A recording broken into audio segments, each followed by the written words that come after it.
अस्सलाम वालेकुम। आज जो हमारा टॉपिक है वो है इलास्टिसिटी ऑफ सप्लाई और हमारा सब्जेक्ट है principle of economics. Lecture number 3 है आपका। लास्ट टाइम जो हमने डिस्कस किया था वो सप्लाई को डिस्कस किया, थोड़ा सा उसको रिवाइंड करते हैं क्योंकि वो बेस है इसकी इलास्टिसिटी ऑफ सप्लाई की। सप्लाई हमने पढ़ा था रसद होती क्या है, इससे रिलेटेड हमने लॉ ऑफ सप्लाई पढ़ा। लॉ ऑफ सप्लाई हमने पढ़ा था other things remaining the same. If price of commodity increases, supply also increases, and if price of commodity decreases, supply also decreases. So there is a relation between supply and price is positive relation. यहाँ पे भी उसी जो हम law पढ़ा था उसी की डिपेंडेबिलिटी को लेके आगे चलेंगे। आज हम लोगों ने पढ़ना है elasticity of supply. What do you mean by elasticity? Elasticity होता क्या है? इलास्टिसिटी कहते हैं रिस्पॉन्स को, फीडबैक को। हमने लॉ ऑफ सप्लाई में पढ़ा कि प्राइस के चेंज होने पर सप्लाई आपकी क्या हो जाती है, चेंज होती है। अब प्राइस के चेंज होने पर सप्लाई कितनी चेंज होगी, that is called elasticity of supply.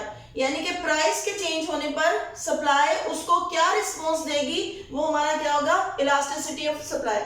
Definition देखिएगा, the degree of responsiveness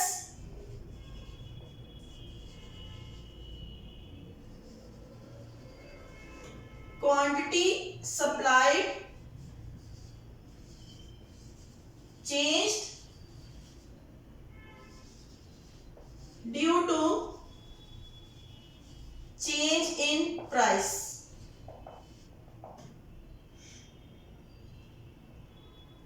Urdu में देखिएगा, रसद की रचक कीमत के तब्दील होने पर रसद में क्या तब्दीली रूनुमा होगी, इसको हम रसद की लचक कहते हैं। अच्छा, जो आपका बेसिक सवाल ही आएगा वो ये पूछ सकता है आपसे, क्वेश्चन जो आपका आएगा, define elasticity of supply, how it can be measured.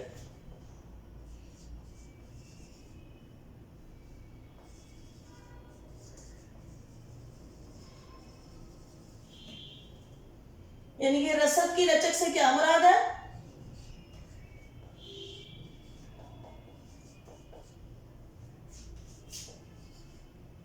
नीस इसकी पैमाइश के तरीके बयान करें।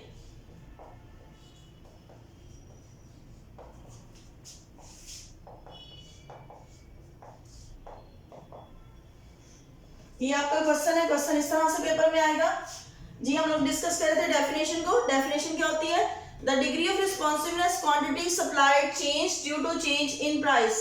यानी कि कीमत के तब्दील होने पर रसद क्या रिस्पॉन्स देगी, रसद क्या फीडबैक देगी, दैट इज कॉल्ड आपका इलास्टिसिटी ऑफ सप्लाई। अब मेथड ऑफ मेजरमेंट इसके कौन कौन से होते हैं, method of measurement of elasticity of supply,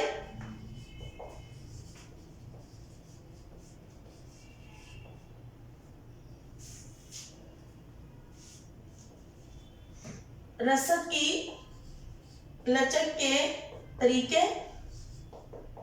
3 तरीके होते हैं।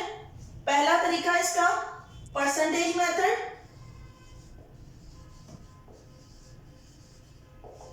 जिसको हम लोग नाम देते हैं फीसदी तरीका।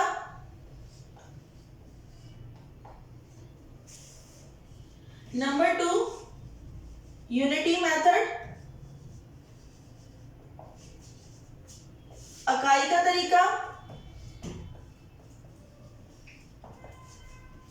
नंबर 3 फार्मूला मेथड,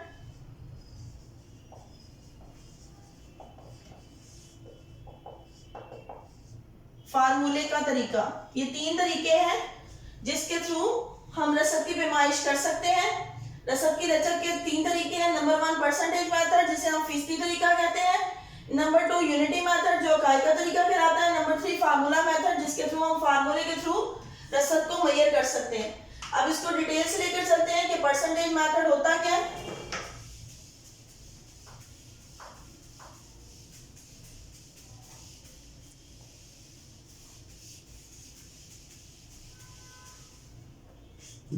जी, नंबर 1 मेथड है आपका परसेंटेज मेथड।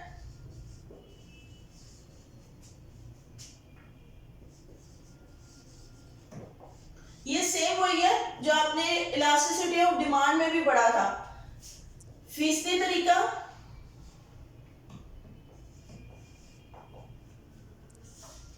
इसमें आपने सबसे पहले 2 लाइनों की डेफिनेशन की जगह छोड़नी है। आपने इसमें रट्टा नहीं लगाना डेफिनेशन को, जो हम फार्मूला लिखेंगे उसी से ड्राइव करेंगे क्या चीज, डेफिनेशन को। लाइक इलास्टिसिटी ऑफ सप्लाई का according to percentage method formula होता है percentage change in supply divided by percentage change in price. ये सिंपल फार्मूला है जो आपने डिमांड में, वहां डिमांड का वर्ड यूज होता है, यहां सप्लाई का वर्ड यूज होता है। Percentage change in price divided by percentage change in price. अब आपने सेम ये फार्मूले से डेफिनेशन लिखनी है परसेंटेज मेथड में। Percentage change in supply divided bye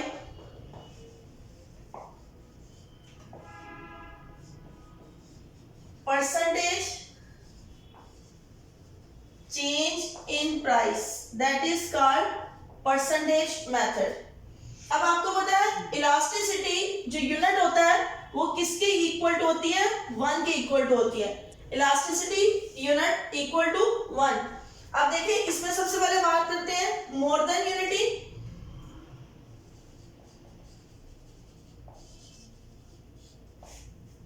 यानी कि इकाई से ज्यादा। ये अभी हम लोग परसेंटेज मेथड की ही बात करें। इकाई से ज्यादा, इकाई के बराबर और इकाई से कम, 3 तरह की इलास्टिसिटी होती है। E is equal to 1, E is greater than 1 और E इज लेस देन 1। सबसे पहले बात करते हैं इकाई से ज्यादा की। सेम फार्मूला है आपका, आपने फार्मूले से ही डेफिनेशन लिखनी है। आप इस तरह से भी लिख सकते हैं percentage change in quantity supply divided by percentage change in price. अब इसको लिखना क्या है, क्योंकि ये यूनिट से ज्यादा है, आपने यही डेफिनेशन लिखनी है। When percentage change in quantity supply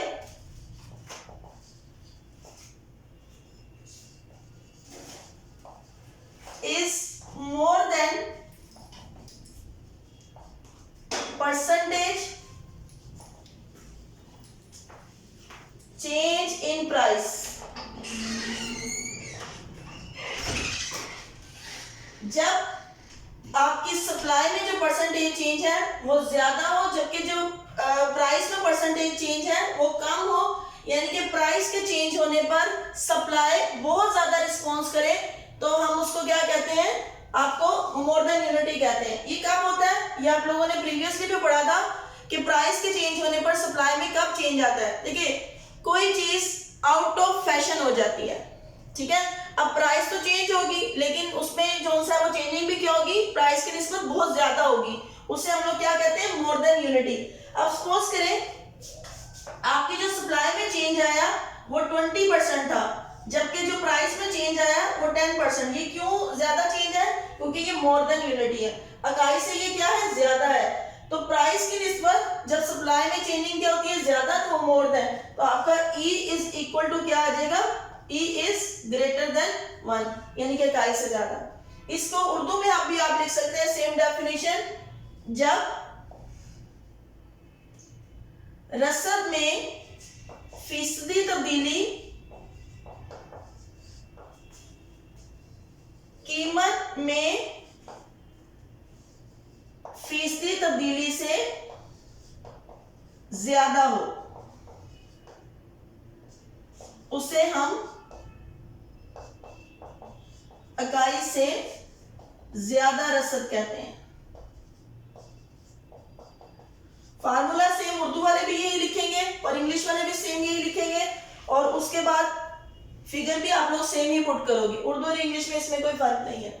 second हम लोग बात करते हैं किसमें, इकाई से कम किया, यानी कि इकाई से कम less than unity. When person, अब डेफिनेशन वही रहेगी, सिर्फ मोर देन की जगह आपने मोर की जगह लेस का वर्ड यूज करना है। देखिए क्या लिखेंगे, when percentage change in quantity supplied is less than percentage change in price that is called इकाई से कम या फिर लेस देन यूनिटी। यानी कि जब रसद में फीसदी तब्दीली कीमत में फीसदी तब्दीली से क्या हो, ज्यादा की जगह सिर्फ वर्ड कौन सा आ जाएगा, कम हो, तो उससे हम लोग क्या कहते हैं, इकाई से कम रसद। दोबारा देखिए इसको कि when percentage change in quantity supply is less than percentage change in price that is called less than unity। कि जब रसद में फीसदी तब्दीली कीमत में फीसदी तब्दीली से क्या हो, कम हो, तो उसे हम लोग इकाई से कम रसद कहते हैं। फार्मूला सेम यही रहेगा। देखिए प्राइस में चेंज क्या है, ज्यादा आया है, जबकि उसकी निस्बत रसद में चेंज क्या आया, कम आया है, तो उसे हम लोग क्या कहते हैं, तो आपका ये हो जाएगा E is less than 1। ये 0.5 आ जाएगा, तो E is less than 1। Clear. उसके बाद देखिए तीसरी यूनिटी आ जाती है हमारे पास E is equal to 1, यानी कि सेम यूनिटी या इक्वल टू यूनिटी आप लिख सकते हैं। इक्वल टू यूनिटी भी लिखा जा सकता है और सेम यूनिटी भी लिखा जा सकता है। अब यहाँ क्या लिखेंगे, when percentage change in quantity supply is equal to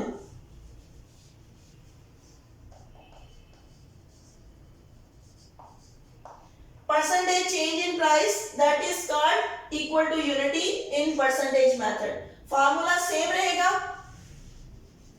अब प्राइस और जो सप्लाई है उसमें जो चेंज आया वो क्या आया, बराबर का चेंज आया, तो E आपका इक्वल टू किसकी हो जाएगा, 1। उर्दू में क्या लिखेंगे, जब रसद में फीसदी तब्दीली कीमत में फीसदी तब्दीली के बराबर हो उसे हम लोग बराबर रसद कहते हैं। ठीक है, ये आपका परसेंटेज मेथड जो पहला मेथड था वो कंप्लीट है। फिर देख लें कि equal to unity, when percentage change in quantity supply is equal to percentage change in price that is called equal to unity.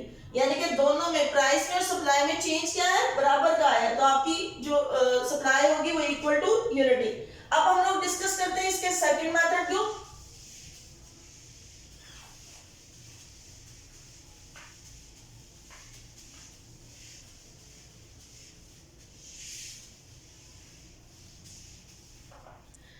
Second method है हमारे पास यूनिटी मेथड। इकाई का तरीका आपने पढ़ा था, degrees of elasticity of supply, आपने यही सेम डिमांड में भी पढ़ी थी। रसद की लचक की हालतें, नंबर 1 मोर इलास्टिक या इसको मोर देन यूनिटी भी कहते हैं। नंबर 2 लेस इलास्टिक या फिर less than unity. Number 3 same elastic या फिर इक्वल टू यूनिटी। उसके बाद जीरो इलास्टिक उसके बाद परफेक्ट इलास्टिक, या इसको इन्फिनिट भी कहा जाता है, इन्फिनिट इलास्टिक। ये आपकी 5 कंडीशंस होती हैं इलास्टिसिटी ऑफ सप्लाई में, यूनिटी मेथड में। अब वन बाय वन इसको डिस्कस करते हैं। नंबर 1 आ जाएगा हमारे पास मोर than unity.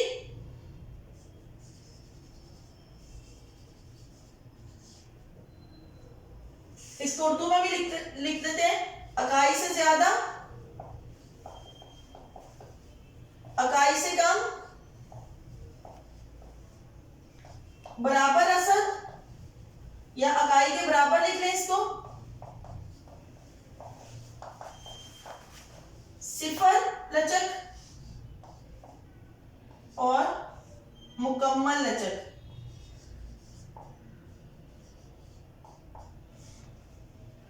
More than unity यानी कि इकाई से ज्यादा। अब जो आप लोगों ने फर्स्ट डेफिनेशन मैंने आपको लिखवाई थी, the degree of responsiveness quantity supplied change due to change in price that is called elasticity of supply. हमने यहाँ सब में सेम वही डेफिनेशन यूज करनी है। अगर मोर देन यूनिटी होगा तो मोर का वर्ड यूज करेंगे, अगर लेस देन यूनिटी होगा लेस का वर्ड यूज करेंगे, इक्वल टू यूनिटी होगा इक्वल टू का वर्ड यूज करेंगे, जीरो का होगा तो जीरो का वर्ड यूज करेंगे, इन्फिनिट का होगा तो इन्फिनिट का वर्ड यूज करेंगे। देखिएगा डेफिनेशन क्या लिखेंगे, the degree of more responsiveness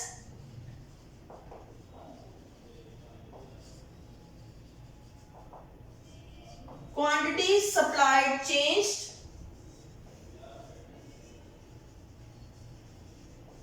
due to change in price।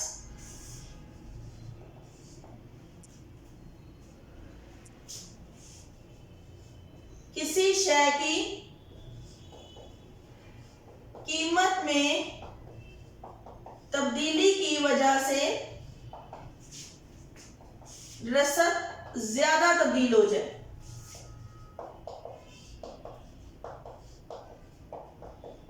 उसे हम इकाई से ज्यादा रसद कहते हैं।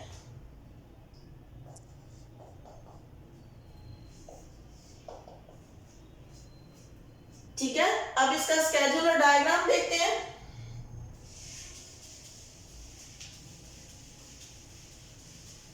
एक बात और, आप लोगों ने लॉ ऑफ सप्लाई को नहीं बोलना कि अगर प्राइस को कम करना है तो सप्लाई भी कम होगी, अगर प्राइस ज्यादा होगी तो सप्लाई भी क्या होगी, ज्यादा होगी। स्केड्यूल देखिएगा इसका, गोशवारा, प्राइस और क्वांटिटी सप्लाई। हम कहते हैं आपकी प्राइस जो सा है वो 2 से 4 हो गई है और जो सप्लाई है वो 2 से 20 हो गई है। देखिए प्राइस में कितना चेंज आ रहा है, 2 का, जबकि सप्लाई में कितना चेंज आ रहा है, बल्कि 2 से 8 कर देते हैं, 6 का। ठीक है, वो क्योंकि फिर डायग्राम में हमें बहुत सारी वैल्यूज लिखनी पड़ेंगी। प्राइस की निस्बत जो सप्लाई में चेंजिंग है वो क्या है, ज्यादा है। फिर दूसरी बात आपने ये देखना है कि लॉ ऑफ सप्लाई का अप्लाई हो रहा है। देखिए अगर हमने प्राइस को इंक्रीज करना है तो आपकी सप्लाई भी क्या हो जाएगी, इंक्रीज। लेकिन जो सप्लाई में चेंज आया है वो प्राइस की निस्बत क्या है, ज्यादा है। देखिए the degree of more responsiveness quantity supplied change due to change in price, कि रसद में तब्दील यानी कि कीमत में तब्दीली की वजह से रसद बहुत ज्यादा तब्दील हो जाए तो उसे हम लोग नाम किस चीज का देते हैं, इकाई से ज्यादा रसद का। डायग्राम देखिएगा इसकी,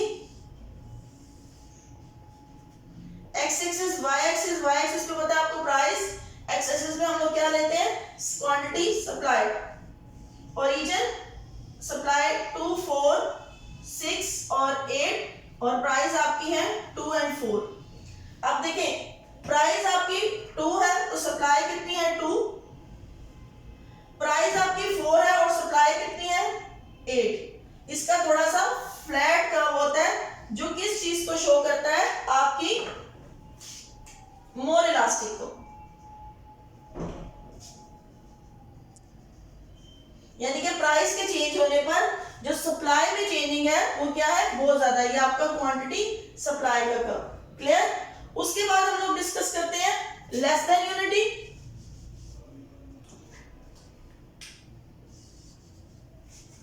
इकाई से कम लचक।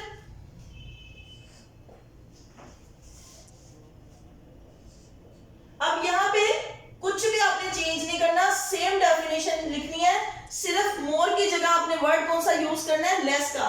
The degree of less responsiveness quantity supplied change due to change in price, यानी कि किसी शय की कीमत में तब्दीली की वजह से रसद कम तब्दील हो तो उसे हम इकाई से कम रसद कहते हैं। ठीक है, यानी कि प्राइस की निस्बत जो सप्लाई में चेंजिंग आ रही है वो क्या है, कम है। यानी कि प्राइस ने, सप्लाई ने प्राइस के चेंज होने पर रिस्पॉन्स उसको क्या दिया है, कम दिया, वो ज्यादा चेंज नहीं हुई। स्केड्यूल देखें।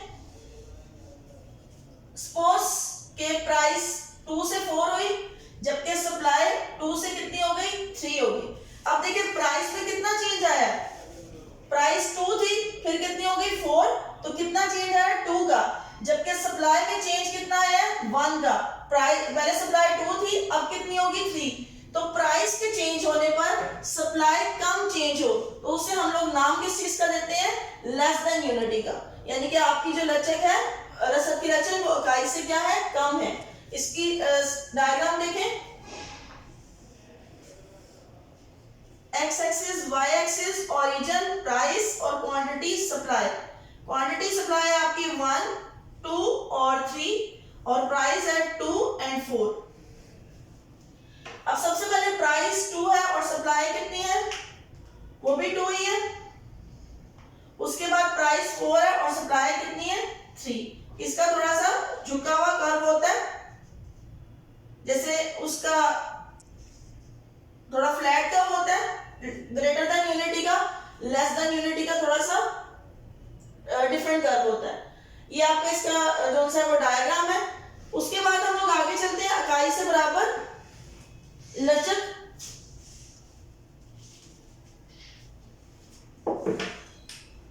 इकाई के बराबर तीसरा पार्ट है इसका, ये हम लोग अभी डिग्रीज को ही डिस्कस कर रहे हैं, सेकंड मेथड कर रहे हैं हम लोग, यूनिटी मेथड का तीसरा पार्ट है। अब इसमें क्या लिखेंगे, इक्वल टू यूनिटी। अब यहां पे आपने क्या लिखना है, the degree of equal response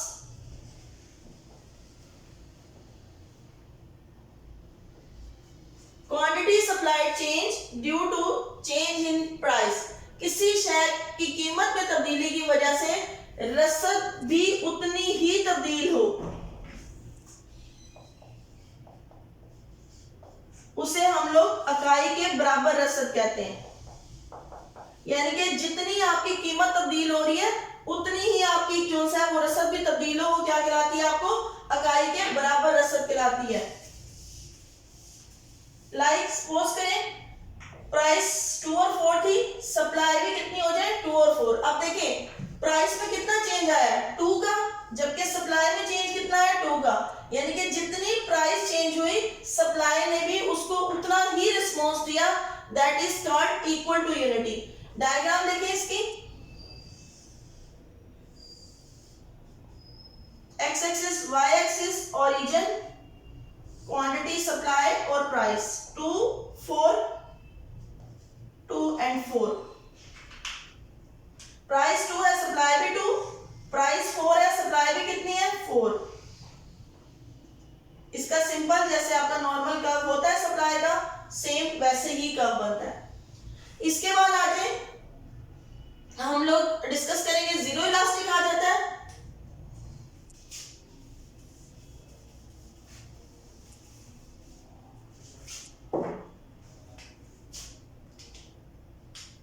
fourth, zero unity या जीरो इलास्टिक, सिफर इकाई। अब क्या लिखेंगे, the degree of no response quantity supplied change due to change in price, किसी शय की कीमत में तब्दीली की वजह से रसद तब्दील ना हो, उसे हम लोग सिफर रसद कहते हैं।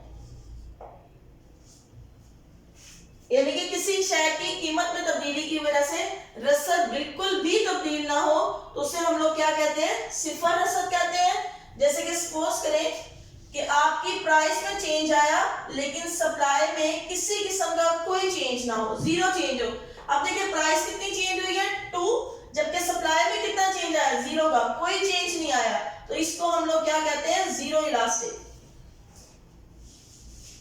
डायग्राम देखिए इसकी, X axis Y axis origin, supply आपकी 4 ही है, प्राइस आपकी 2 एंड 4, प्राइस 2 है, सप्लाई कितनी है 4, प्राइस 4 है, सप्लाई कितनी है, वो भी 4 ही है। इसका कर्व वर्टिकल कर्व होता है कि प्राइस के चेंज होने पर भी सप्लाई ने कोई रिस्पॉन्स नहीं दिया, तो दैट इज कॉल्ड आपका जीरो यूनिटी। उसके बाद आ जाता है इसमें लास्ट, इसका सेकंड मेथड का लास्ट है परफेक्ट यूनिटी या इनफिनिट यूनिटी इसको कहा जाता है।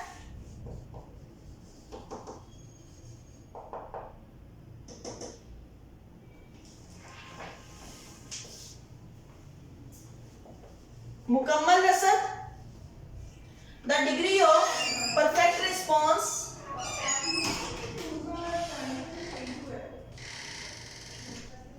quantity supplied change due to change in price।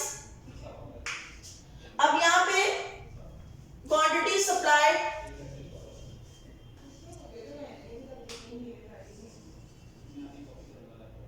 change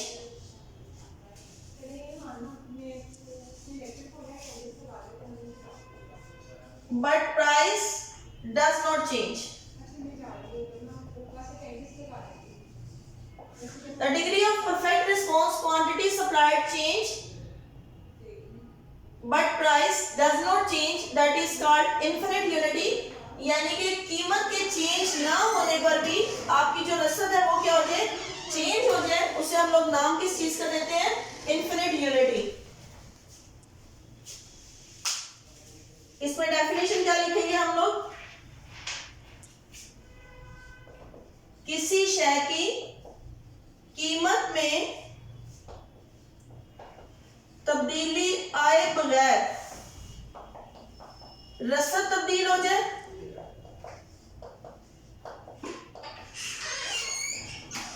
उसे हम मुकम्मल रसद कहते हैं।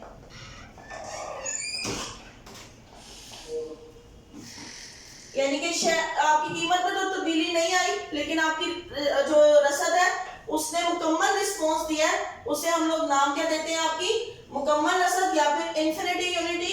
देखिएगा सपोज आपकी प्राइस चेंज नहीं हुई लेकिन सप्लाई क्या हो गई, आपकी चेंज हो गई है, उसे हम लोग नाम किस चीज का देते हैं, मुकम्मल रसद का। इसकी डायग्राम देखिएगा,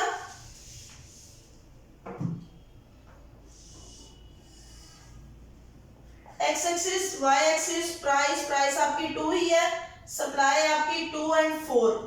अब देखिए प्राइस 2 है तो सप्लाई 2 है फर्स्ट, उसके बाद प्राइस 2 है और सप्लाई कितनी है, इसका हॉरिजॉन्टल आपका कर्व बनता है, ठीक है, और इसको हम लोग क्या कहते हैं, इन्फिनिट सप्लाई। क्यों, क्योंकि प्राइस के चेंज ना होने पर भी सप्लाई इंक्रीज या फिर डिक्रीज हो रही है, सप्लाई चेंज हो रही है। इसका लास्ट मेथड है वो आपका थर्ड मेथड, फार्मूला मेथड, उसको डिस्कस करते हैं।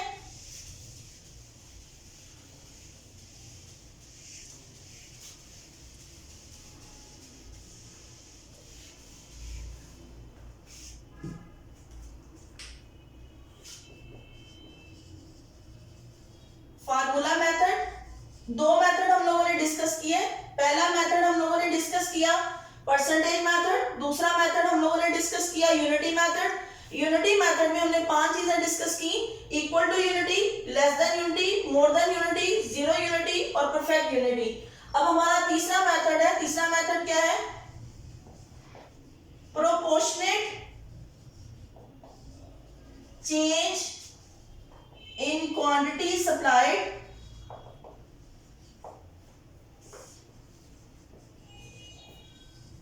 divided by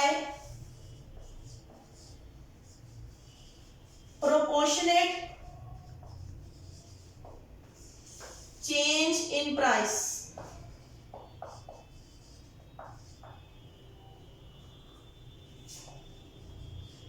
कीमत में तनासुब तब्दीली की वजह से रसद में भी तनासुब तब्दीली हो। तो ये आपका फार्मूला मेथड क्या कहलाता है? फार्मूला होता है क्या आपका? Elasticity of supply is equal to change in quantity divided by change in price multiply by price over quantity. ये आपका प्रोपोर्शन कहलाता है। ठीक है, चेंज इन क्वांटिटी इसको आप लोग यूं भी लिख सकते हैं, D Q over D P multiply by P over Q. दोनों तरह से, क्योंकि डेरिवेटिव में चेंज को शो करता है, या फिर आप डेल्टा का साइन भी लगा सकते हैं, कुछ भी लिख सकते हैं। उसके बाद देखिए इसका प्राइस और क्वांटिटी सप्लाई, कोई भी आप वैल्यू ले सकते हैं इसमें डिफरेंस ही, लेकिन लॉ ऑफ सप्लाई को आपने इग्नोर नहीं करना। लॉ ऑफ सप्लाई हर जगह अप्लाई होगा, जहां पे भी हम स्टूडेंट्स है वो सप्लाई का टॉपिक करेंगे। देखिएगा, सपोज सप्लाई आपकी 5 to 10 है और ये 10 से 20 हो जाए, क्योंकि हम प्राइस को इंक्रीज कर रहे हैं तो आपकी सप्लाई भी क्या होगी? इंक्रीज। अब आपने फार्मूले में वैल्यू पुट करनी है। देखिए, पहली बात है चेंज इन क्वांटिटी। क्वांटिटी में चेंज कितना आया, तब्दीली कितनी आई है? 10 की, divided by change in price. Price में चेंज कितना आया है? 5 का, मल्टीप्लाई बाय प्राइस आपने फर्स्ट ले ली है और क्वांटिटी भी फर्स्ट, 5 डिवाइडेड बाय 10, तो आपका आंसर क्या आ जाएगा? 1। ये आपका फार्मूला मेथड है, जिसमें जो सा है वो हम लोगों ने डिस्कस किया, किसको? इलास्टिसिटी ऑफ सप्लाई का तीसरा मेथड। फार्मूले में वैल्यू आप कोई भी पुट कर सकते हैं। यहाँ पे भी स्केड्यूल बनाने के, इकोनॉमिक्स में याद रखिएगा, अगर आप रटे से करेंगे ये नहीं सब्जेक्ट होगा, लेकिन कंसेप्चुअल कोई भी ऐसी बात नहीं है जो हमने जो सा है वो कहीं से कॉपी किया। आप कोई भी वैल्यू यहाँ पे ले सकते हो, जरूरी नहीं है कि आपने यही लेनी है, आप कोई भी अपने पास से, लेकिन हमने जो कॉन्सेप्ट है हमारा, जो बात डेफिनेशन में लिखी हुई है, उसको हमने इग्नोर नहीं करना। बात समझ आई? इस टॉपिक को आज कीजिएगा।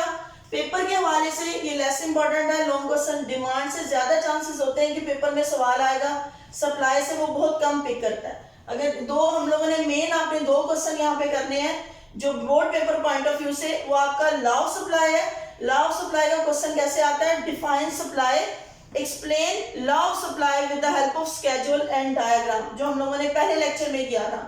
उसके बाद आज तीसरे लेक्चर में जो हमने किया, ये सवाल मैंने आपको बताया कि इस तरह से आ सकता है, define elasticity of supply, what are the methods of measurement of elasticity of supply, दोनों तरीके से आ सकते हैं, and how it can be measured, इस तरह से भी आ सकता है। ये आप लोगों ने करना है। अगर कोई भी फिर भी प्रॉब्लम हो तो आप लोग जो है वो डिस्कस कर सकते हैं। Thank you.